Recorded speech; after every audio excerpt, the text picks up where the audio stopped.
Bonjour, vous écoutez l'épisode 80 du podcast Revu et corrigé. Cet épisode est tiré d'un billet du blog publié le 12 mai et s'intitule « Le saviez-vous ». Non, je ne me lance pas dans les « le saviez-vous » de façon récurrente, ne vous inquiétez pas. Chaque jour, avant de me lancer dans l'écriture de cette chronique, je fais un tour sur Twitter pour voir ce que j'ai raté. Surtout les jours comme aujourd'hui, où mes activités professionnelles ne me laissent que peu de temps pour écouter ou lire les infos. Et je suis tombée sur ça.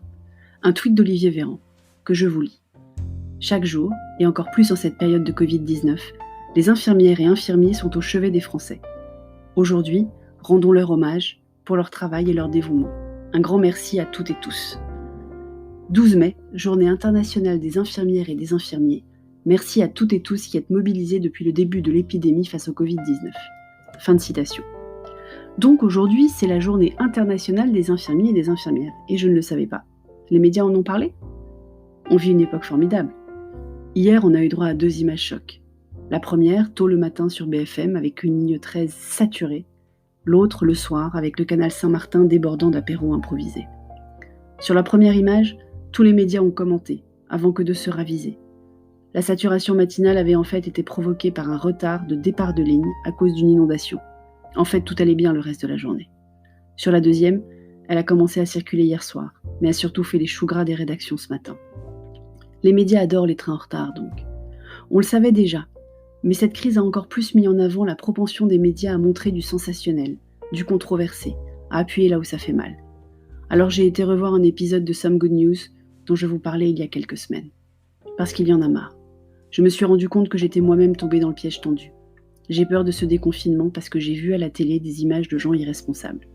Mais en fait, combien sont-ils ? Et sont-ils réellement plus nombreux que les gens responsables ?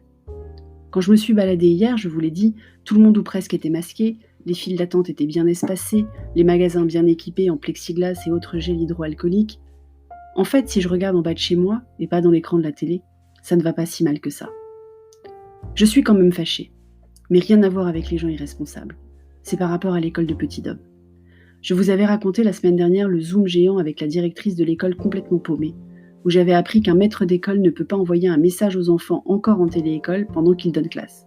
Parce que taper 3 lignes avec les numéros d'exercice et les pages correspondances lui prendrait trop de temps en même temps que sa classe. Depuis 2 jours, ils ont donc des réunions de préparation de la reprise de jeudi et c'est trop à nouveau. 2 jours que Petit Dôme n'a pas reçu d'exercice parce que quand ils sont en réunion, à distance pour le maître de Petit Dôme, ils ne peuvent pas non plus envoyer les 4 lignes quotidiennes qu'ils écrivaient les autres jours. On a donc sollicité Mamie à nouveau.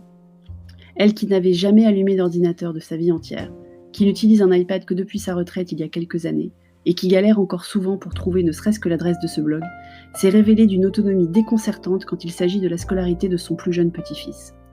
La voilà surfant sur Internet pour dégoter le programme de CE2, trouver des exercices adéquats, et elle a même réussi à télécharger des documents et les envoyer par mail à l'adresse de Petit Dôme.